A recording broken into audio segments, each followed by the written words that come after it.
খবরের শুরুতেই দেখে নেব আজকের সংবাদ শিরোনাম। মহরমের মিছিলে দেখা গেল না অস্ত্রের। শুভেন্দু বললেন, লাইনে আনার দায়িত্বটা আমাদের। আমি ময়দানে নামলে বিজেপির পতাকা নেওয়ার লোক থাকবে না, হুঁশিয়ারি হুমায়ুন কবিরের। ধর্মতলাতেই শহীদ দিবস করতে চায় কালীঘাট তৃণমূল, চিঠি গেল কলকাতা পুলিশে। শ্যাটা ভাঙা মারের হুমকি, হুমায়ুনের বিরুদ্ধে মামলা দায়ের বিজেপি যুব মোর্চার। আদিবাসীরা বাদ, তবে মুসলিম কেন লক্ষ্যবস্তু, অভিন্ন দেওয়ানি বিধি নিয়ে প্রশ্ন মহুয়ার। অন্নপূর্ণা যোজনার ফর্ম রিজেক্ট হতে পারে, সেই কারণেই সুবিধা পেতে আগে থেকেই সতর্ক হন। স্পিকারের কনভয়ে হামলায় নাম জড়ায় ভোটের আগে তৃণমূল নেতাকে বেঁধে রাস্তায় ঘোরালেন গ্রামবাসীরা। আফগানিস্তানের 6.2 মাত্রার ভূমিকম্প, কাঁপল দিল্লি সহ উত্তর পশ্চিম ভারত। 21 জুলাই নিয়ে তৃণমূল দড়ি টানাটানি, কালীঘাট ও ঋতব্রত তৃণমূল নিজেদের আসল দাবি করে পুলিশকে চিঠি দুই পক্ষের। ফের নোটবন্দি, 30 জুনের পর বন্ধ হয়ে যাচ্ছে পুরনো 10, 20, 50, 100 টাকার নোট, কি বলল ব্যাংক। ফিরহাদ হাকিমকে গ্রেপ্তারের দাবি, তারাতলা গুদাম বিপর্যয়ে প্রাক্তন মেয়রের বিরুদ্ধে থানায় এফআইআর। একটু বাড়তি আয়ের আশা, তারাতলায় কাজে এসে মর্মান্তিক মৃত্যু 3 ভাইয়ের। ফের প্রশ্নপত্র ফাঁস, মহারাষ্ট্রে টেট বাতিল, পরীক্ষার মাত্র 24 ঘন্টা আগে। পাতালের ভেতরে থাকলেও খুঁড়ে বের করে গ্রেপ্তার করতে হবে, মৃতের পরিবারের সঙ্গে দেখা করে হুঁশিয়ারি মুখ্যমন্ত্রীর। বঙ্গোপসাগরে নিম্নচাপ, জুলাইয়ের শুরুতেই ঘুরে যাবে আবহাওয়ার খেলা। 2021-এ শুভেন্দুর গাড়িতে হামলা, বারাবণীর ত্রাস, তৃণমূল নেতাকে কোমরে দড়ি পুলিশের, জুতো জনতার। জাস্টিস ফর তামান্না, কথা রেখেছি, ধৃতদের নামের তালিকা প্রকাশ মুখ্যমন্ত্রী শুভেন্দুর। এতক্ষণ শুনছিলেন সংবাদ শিরোনাম, এবার আসছে বিস্তারিত খবরে। ভিডিওটি ভালো লাগলে লাইক করুন এবং আমাদের ইউটিউব চ্যানেলটি সাবস্ক্রাইব করুন। এমন শ্যাটা ভাঙা মার দেব, বিজেপির পতাকা বাওয়ার লোক থাকবে না, রেজিনগরে হুঙ্কার হুমায়ুনের। বদলের বাংলাতেও হুমায়ুন আছেন, হুমায়ুনেই।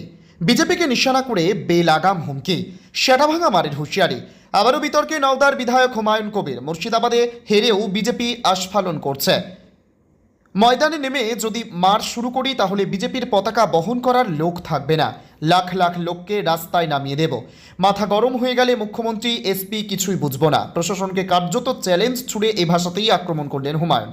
রেজিনগরের সভা থেকে রীতিমতো সুর আরও চড়িয়ে আমজনতা উন্নয়ন পার্টির প্রধান বলেন, এখানে ভোটে হেরেও বিজেপি মনে করছে আমি বিধায়ক। আমি শুভেন্দু অধিকারীকে সেদিন বলেছি, আপনি ভোটে জিতেছেন, দল জিতেছে, খুব ভালো কথা, কিন্তু মুর্শিদাবাদের আস্ফালনটা কম করতে বলেন। এরপরে রীতিমতো হুঙ্কারের সুরে বলেন, এমন শ্যাটা ভাঙা মার দেব, বিজেপির পতাকা বাওয়ার লোক থাকবে না। রেজিনগরে হুঙ্কার হুমায়ুনের, আমি যেদিন ময়দানে মুসলমানদের নিয়ে নেমে যাব সেদিন এমন শ্যাটা ভাঙা মার শুরু করব যে আপনাদের পতাকা বাওয়ার লোক থাকবে না। আমি নিজেই নেতৃত্ব দিয়ে লাখ লাখ লোককে রাস্তায় নামাবো, আর শ্যাটা ভাঙা মার দেব, আর জেলে যাব।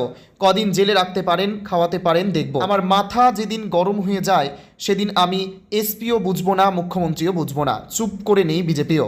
পাল্টা সুর চড়িয়েছেন পঞ্চায়েত মন্ত্রী দিলীপ ঘোষ, তারও স্পষ্ট কথা, এসব ডায়লগ দিয়ে একটু জনপ্রিয়তা পাওয়া যায়, তবে এসব বেশি দিন পশ্চিমবঙ্গে চলবে না, কারণ সরকারটা বদলে গিয়েছে। মমতার প্রসঙ্গ টেনে বলেন, মমতা বন্দ্যোপাধ্যায় বলেছে, এমন করো যাতে বিজেপি বলবে না নিজেকে, এদের এখন লোক ভুলে গিয়েছে। 208টা সিট পেয়েছে, 2,93,00,000। তারা এমন লাপানো লাপাচ্ছে। তো ভরতপুরে অনামিকা ঘোষ, সে ভোটে হেরেও সেখানে গিয়ে মনে করছে আমি এমএলএ। এখানে ভোটে হেরেও বিজেপি মনে করছে আমি এমএলএ। এখানে এমন আস্ফালন করে বেড়াচ্ছে। তা আমি শুভেন্দু অধিকারীকে সেদিন বলেছি যে আপনি ভোটে জিতেছেন, আপনার দল জিতেছে, খুব ভালো কথা, কিন্তু মুর্শিদাবাদে আস্ফালনটা একটু কম করতে বলেন। আমি যেদিন ময়দানে মুসলমানদের নিয়ে নেমে যাব না, সেদিন এমন ছাটা ভাঙা মাছ শুরু করব যে আপনাদের পতাকা বহন করার লোক থাকবে না। কেস, ওরকম কেস আমাদের বহুবার জেল খাটা আছে। আমাদের হারানোর কিছু নাই। আমাদের সঙ্গে যদি বেশি বাঙালিতে যায়, ভোটে হেরেও লজ্জা নাই, এখানে পায়ে পা দিয়ে ঝগড়া করতে আসছে। আমি বলেছি আমার লিমিট যেদিন ক্রস হয়ে যায় না, আর মাথা যেদিন টাওয়ার গরম হয়ে যায়, সেদিন আমি ও এসপিও বুঝবো না, ও চিফ মিনিস্টারও বুঝবো না, আর কে কোথায় থাকলো আর কে কোথায় থাকলো না সব কিছু বুঝবো না। আদিবাসীরা বাদ, তবে মুসলিম কেন লক্ষ্যবস্তু? অভিন্ন দেওয়ানি বিধি নিয়ে প্রশ্ন মহুয়ার।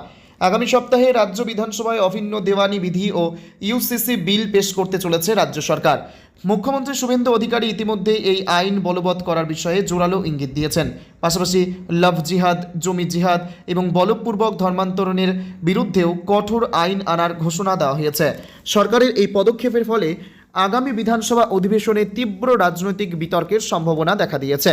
তবে সরকারের এই উদ্যোগের তীব্র বিরোধিতা করেছে তৃণমূল কংগ্রেস। কৃষ্ণনগরের তৃণমূল সাংসদ মহুয়া মৈত্র বিলটির উদ্দেশ্য নিয়ে প্রশ্ন তুলে একে নির্বাচিত দেওয়ানি বিধি হিসেবে আখ্যা দিয়েছেন।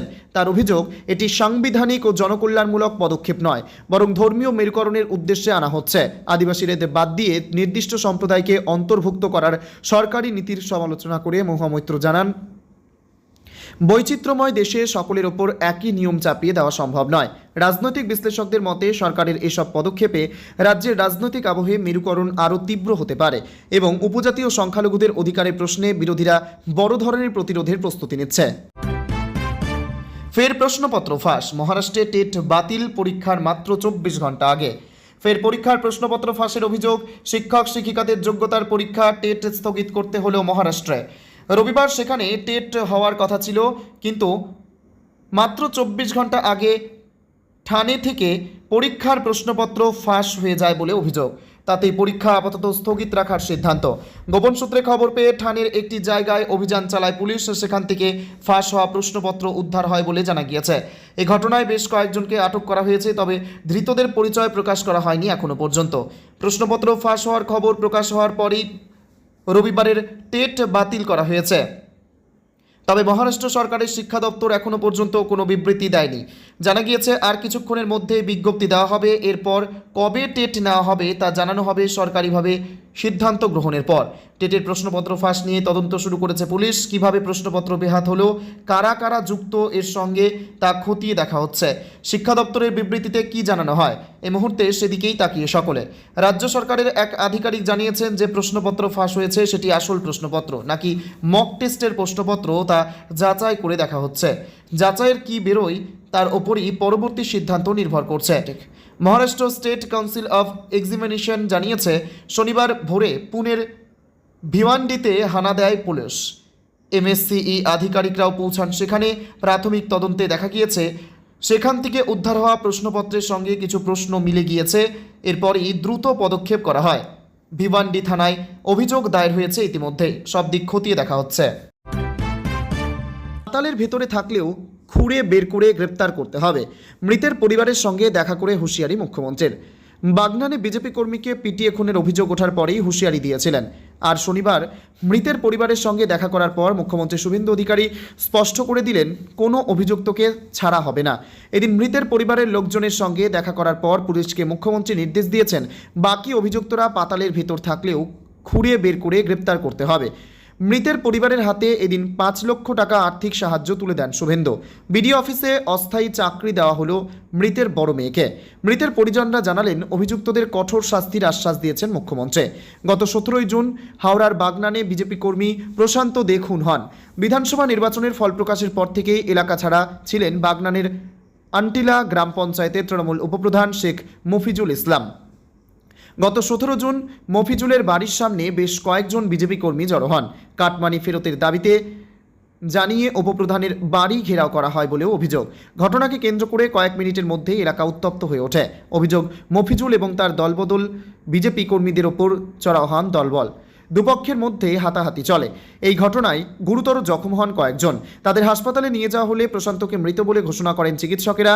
এই ঘটনার পর নবান্ন থেকে মুখ্যমন্ত্রী জানিয়েছেন, দুর্নীতিগ্রস্তদের রেয়াত করা হবে না। আমরা ব্যবস্থা নেব। আপনাদের আইন হাতে তুলে নেওয়ার কোনো প্রয়োজন নেই। আপনাদের কারো বাড়ি যাওয়ার প্রয়োজন নেই। পুলিশের ওপর আস্থা রাখুন। যেটা পুলিশ পারবে না সেখানে সিআইডি কাজ করবে। বাগনানের ঘটনার পর কড়া পদক্ষেপের হুঁশিয়ারি দেন মুখ্যমন্ত্রী। সিআইডির হাতে তদন্তভার যায়। মৃতের পরিবারকে জেলা প্রশাসন 4 লক্ষ টাকা আর্থিক সহায়তা করে। ফের নোটবন্দি। 30 জুনের পর বন্ধ হয়ে যাচ্ছে পুরনো 10, 20, 50, 100 টাকার নোট। কি বলল ব্যাংক? প্লাস্টিকের নোটের বিষয়ে কথা উঠতেই এবার সোশ্যাল মিডিয়ায় ছড়িয়ে পড়েছে পুরনো নোট সংক্রান্ত একাধিক খবর, যেখানে বলা হচ্ছে 30 জুনের পর বন্ধ হয়ে যাচ্ছে 10, 20, 50, 100 টাকার নোট। ব্যাংক অফ মহারাষ্ট্রের কোনো শাখায় এরপর নেওয়া হবে না এই নির্দিষ্ট নোটগুলি। তবে কি এই নোটগুলিতে নোটবন্দির সিদ্ধান্ত নিয়েছে ব্যাংক কর্তৃপক্ষ?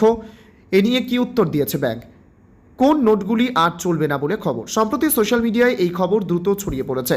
স্বাভাবিকভাবেই এই নোটগুলি বন্ধ হওয়ার খবর সামনে আসতেই নতুন করে নোট বাতিলের আতঙ্ক তৈরি হয়েছে। ভাইরাল ওই পোস্টে বলা হয়েছে, আগামী 30 জুনের পর থেকে ব্যাংক অফ মহারাষ্ট্রের কোনো শাখায় 10, 20, 50 এবং 100 টাকার পুরনো নোট আর নেওয়া হবে না। এ নিয়ে কি বলেছে ব্যাংক? যদিও এই খবর নিয়ে এবার মুখ খুলেছে ব্যাংক অফ মহারাষ্ট্র, তবে এই জল্পনা সম্পূর্ণ উড়িয়ে দিয়ে ব্যাংকের তরফে বলা হয়েছে এটি পুরোপুরি ভুয়ো খবর। ব্যাংক অফ মহারাষ্ট্র তাদের অফিসিয়াল ফেসবুক পেজে ফেক মেসেজ অ্যালার্ট হ্যাশট্যাগ দিয়ে এ বিষয়ে বিবৃতি দিয়েছে। ব্যাংক জানিয়েছে সামাজিক যোগাযোগ মাধ্যমে একটি ভুয়ো বার্তা ছড়ানো হচ্ছে। ফিরহাদ হাকিমকে গ্রেপ্তারের দাবি, তারাতলা গুদাম বিপর্যয়ে প্রাক্তন মেয়রের বিরুদ্ধে থানায় এফআইআর। জালে কালীচরণ, এবার ববির বিরুদ্ধে অভিযোগ দায়ের। তারাতলা গুদাম বিপর্যয়ে প্রাক্তন মেয়রের বিরুদ্ধে থানায় নালিশ এফআইআর করতে চেয়ে আবেদন ভারতীয় জনতা মজদুর সেলের। প্রাক্তন মেয়র ছাড়াও 2 প্রাক্তন তৃণমূল কাউন্সিলরের বিরুদ্ধেও নালিশ। 2 প্রাক্তন তৃণমূল কাউন্সিলর আনোয়ার খান, শামস ইকবাল। অবিলম্বে অভিযুক্তদের গ্রেপ্তারের দাবি ভারতীয় জনতা মজদুর সেলের। তারাতলা কাণ্ডে ফিরহাদ হাকিমের বিরুদ্ধে থানায় অভিযোগ জমা। ফিরহাদ সহ আরও 2 প্রাক্তন কাউন্সিলরের বিরুদ্ধে অভিযোগ জমা। প্রাক্তন তৃণমূল কাউন্সিলর আনোয়ার খানের বিরুদ্ধেও অভিযোগ জমা। 80 নম্বর ওয়ার্ডের প্রাক্তন তৃণমূল কাউন্সিলর আনোয়ার খান অভিযোগ জমা। 134 নম্বর ওয়ার্ডের তৃণমূল কাউন্সিলর শামস ইকবালের বিরুদ্ধেও। অবিলম্বে ঘটনায় সঙ্গে যারা জড়িত তাদের কড়া শাস্তির দাবি ভারতীয় জনতা মজদুর সেলের। এদিকে বেলেঘাটার তৃণমূল বিধায়ক কুণাল ঘোষ বলেন, যদি আজ 5টার আগে ফিরহাদ হাকিম গ্রেপ্তার হন তাহলে বুঝবো মুখ্যমন্ত্রী যা দেখিয়েছেন ঠিক দেখিয়েছেন, কিন্তু যদি দেখা যায় ফিরহাদ হাকিম গ্রেপ্তার হচ্ছে না তাহলে ধরে নিতে হবে মুখ্যমন্ত্রী রাজনৈতিক চাপ হিসেবে ব্যবহার করছেন। 21 জুলাই নিয়ে তৃণমূলের দড়ি টানাটানি। কালীঘাট ও ঋতব্রত তৃণমূল নিজেদের আসল দাবি করে পুলিশকে চিঠি 2 পক্ষের।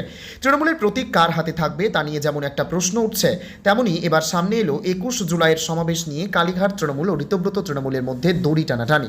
দুপক্ষই নিজেদের আসল তৃণমূল বলে দাবি করে চিঠি দিয়েছে পুলিশকে।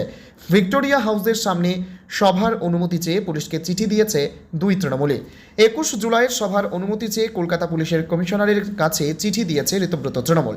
বিদ্রোহী কাউন্সিলরদের বৈঠকে এই কথা জানিয়ে দিল তারা। অন্যদিকে কলকাতা পুলিশের কাছেও 21 জুলাইয়ের সভার অনুমতি চেয়ে আবেদন করেছে কালীঘাট তৃণমূলও। আফগানিস্তানের 6.2 মাত্রার ভূমিকম্প, কাঁপল দিল্লি সহ উত্তর পশ্চিম ভারত।